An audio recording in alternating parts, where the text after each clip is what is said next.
Fundamentals of Mixing, lesson number 3 for mixing and sound. This is mixing in the 3D sound field. So, what is the 3D sound field? One of the limitations of working with music and working with audio, and this is something that I really wanted to cover in the first lesson, and I sort of missed it, but it's an important thing, and it's part of the biggest limitation of the way that we work with sound. Remember I told you in that lesson that sound is an immersive experience, right? We perceive sound from all directions. So when we isolate or we limit that experience to a particular area, it limits its ability to translate effectively. And the way that we isolate and localize sounds through our binaural hearing is critically important to understanding how to mix well. I want to start actually, although I have this set up here, to show the side view here, or front view. I want to show a top view for a second because I want to talk about something here. And this is that in working with sound, the experience in mixing is always in front of us. So as we're listening to a mix, when we're listening to it, all of the sound is emanating from a singular place. And this is completely different from any experience that we would have. So if you were standing in a room with a band, the band may be in front of you, but it's a more full embodied experience. If the guitar player, or let's say someone who was playing an instrument, maybe a mandolin or something, started walking around the room and they were behind you, you would very clearly perceive them as being behind you while other musicians were in front of you. And that's experience that you can never have when you're listening to speakers. And although you can get to some degree with headphones, and there's some 3D things that can be done, it's very limited. So what happens is that this immersive experience that we are normally enveloped in when we listen to speakers is actually trapped in an area that goes slightly outside of our speakers, slightly in front of the speakers, and then to the back. And it sort of dips in a little bit towards the back, but not so much. So we have this sort of box, if you will, that sound exists in. And so when we work with sound, we can actually make things sound more distant from us, and we can make them sound a little bit closer. But this is the field that we're working within primarily. Okay, and it's difficult to get things to image or work well in every system when you start to move out of this field, and that becomes important. So in other words, if you're standing between your speakers, you may be able to do some phase delay type of things that makes a sound like it's coming from the side of your head. Okay, but nobody really listens to music that way. Most people don't listen to music standing perfectly squared off or triangulated between their monitors. So this is kind of what ends up happening here. And so in working with this field, you have to understand how it is, what binaural cues create this sense of distance, since things are always coming from in front. And so working within this field, there are certain elements that make this kind of work. Most of our front-back sense is done through volume, right? So when we work with different things and we work with volume, volume control goes front-back. Okay, so as you bring something up louder, it comes progressively more forward or isolated up. And there's a lot of reasons for that. When you have something lower in the mix level, Fletcher-Munson characteristics start to take over as well. So it starts to lose low frequency response and starts to lose high frequency response, becomes a little bit more mid-range isolated, and also becomes masked by things that are in front. So just as if you were talking to somebody who's having a conversation right in front of you, it's hard for you to hear the person on the other side of the room who's also having a conversation because their relative volume is much lower. The frequency response characteristics are much less, where you get a full frequency response from things that are coming up front. So when we're working with things like this, the volume control works great on that end. The pan control works most effectively when we're going with things on the left-right field. Sorry about this here. I got to go a little bit slower. So this is the most simple control because it's just moving things left and right. So when we work with pan and volume, they usually work together because they define a left-right, front-back movement. It's a two-dimensional movement that has all of these things attached to it. Now, when we get into other forms of processing, we can pull things forward. And this gets into part of the frequency spectrum aspect of sound. Predominantly looking from a top-side view, if we kind of take this from, sorry, a little spastic here. A little bit spastic, very spastic. Hold on, I think I'm going to move my my little box here a little bit closer to me. What happens as we go through sound is that, and I'll talk about low frequencies and high frequencies, or sub-frequencies and high frequencies, because those are more height information-based things. Most mid-range stuff that we work with exists directly between the monitors. So when we're looking at frequencies in the area of maybe 400 to 2K, they're existing perfectly right between our speakers. They sit really solidly in there. If you remember that frequency range, which is very important, I talked about 4 to 6K being very important in all speaker systems. This is an interesting thing because any sound that has a lot of density characteristics in that area will sit right between the speakers, right at eye level if the monitors are right at your eye level. Okay, so they're right there, right in front of you. Very important to understand. As you go to low-mid frequencies on the density characteristic side will have a tendency to sit behind things. Low-mid frequencies wrap around things really well. They wrap around couches and chairs and furniture and stuff like that because they're long enough to do that. Sub-frequencies, because of the roll-off that exists in our hearing, the very dramatic roll-off, sub-frequencies are actually more felt as a vibrational thing and actually come from the floor. But low-mid frequencies, when there's a lot of density there, it will have a tendency to push something back in the speakers. On the other side of it, if we look at high-mid frequencies will pull things forward. Normally, when we want to hear something more clearly or more loudly, we're pushing frequencies in the 2 to 6K range.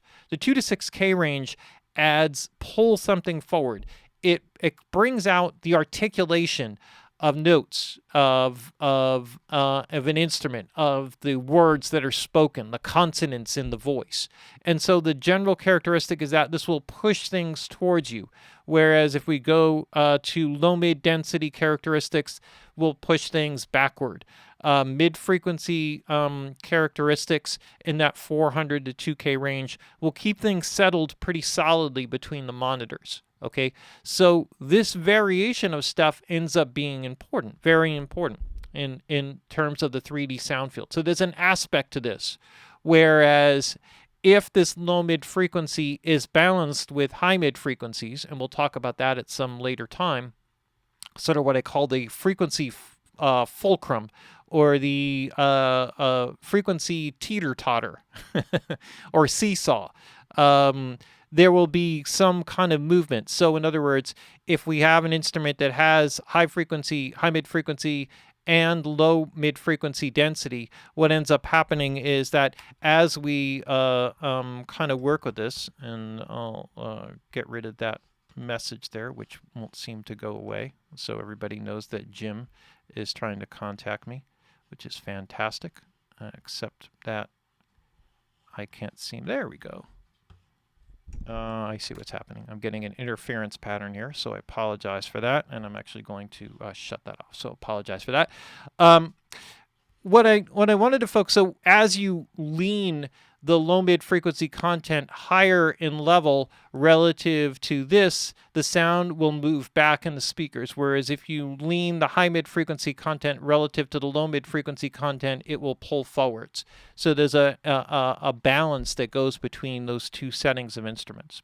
So I'm going to hide this for a second, and then I'm going to focus on the front end of things, because in terms of the frequency and density characteristics, this actually becomes important.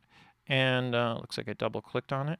So now what I want to do is I want to go to the top side view.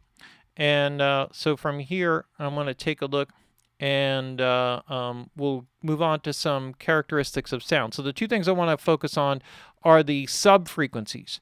So sub-frequencies, you see I have a subwoofer here, will actually show up as mostly as vibrational energy. So we will have a tendency to sink things down. When we have low frequency density, you get that real floor rattling subwoofer thud that happens. Okay, very powerful. You can create that with smaller speaker systems, and we're going to talk about that in all of this. And on the high end, what we have is energy that is often called air. It raises things up in the speakers. Okay. Now, what's interesting about these is that these two things are very cloudy on the top end.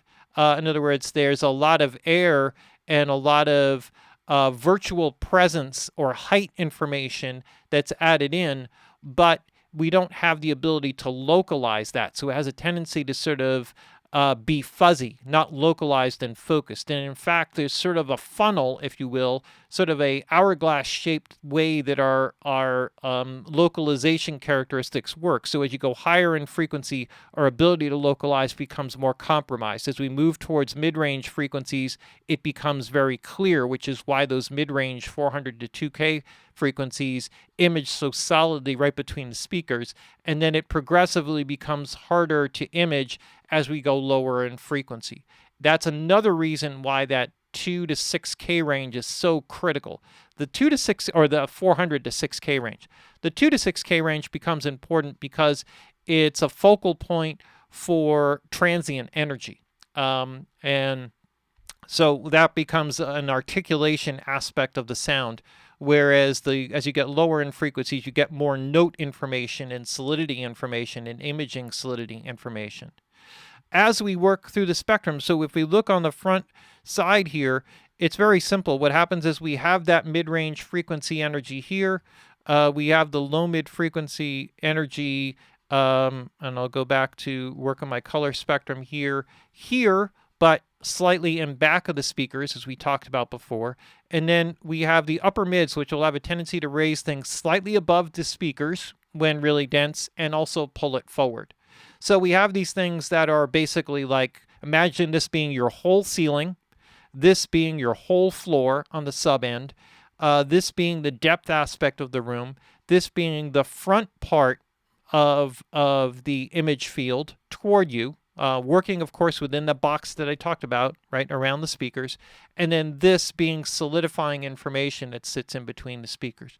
So when you work with the frequency spectrum and you kind of work with these different frequency areas, they have to be balanced relative to each other. And when you balance them correctly, you'll get height information that will create more separation, and you'll get depth information that creates more separation as well.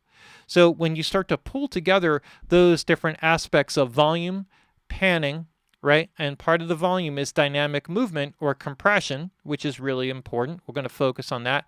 Density characteristics, which is partly the amount of the natural density characteristics of an instrument, which you're going to shape with an EQ and focus with a compressor. What you're getting is these pockets of different density areas that you can focus and hone in and kind of blend together in a mix. And when you think about it and you start to focus on seeing the sound as opposed to in terms of its imaging characteristic, almost like you could look at it, right? If you all listen to speakers, part of what makes, when you listen to mixes, part of what makes listening to a really good mix so fun is that it seems like the sound escapes the speakers. That regardless of whether you're listening to it on your laptop speakers or whether you're listening to it on bigger monitors, it's almost as if the speakers don't exist really. That the sound and the separation of individual instruments seems to be happening in a much more dynamic and fluid way. That's the goal that you're going for. That separation is critical to making things translate from speaker system to speaker system.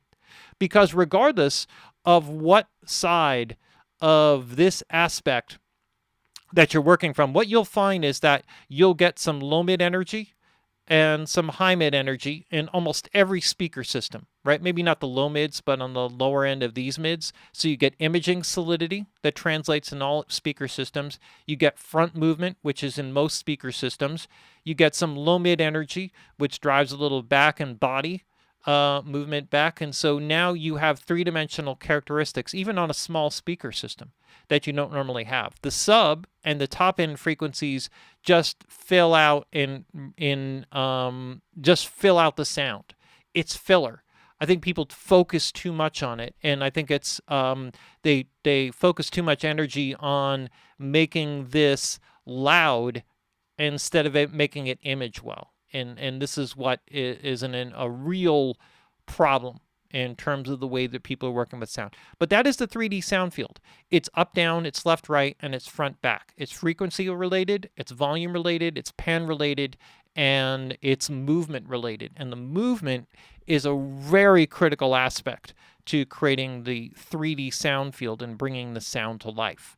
So just like a performance on stage, the the musicians are moving around, they're dynamic, and although the sound may not be getting any closer to you because the amp is not moving when the guitar player walks to you, towards you, and everything's coming through a PA system, there's a dynamic aliveness that's going on. You have something that you can see that translates what you hear and becomes a visceral experience. And you're trying to capture as much of that type of aspect by exaggerating those binaural cues that your brain has already programmed in it. And that's a real critical key to making all of this work. All right, let's go on to the next lesson here, which is the tools of mixing.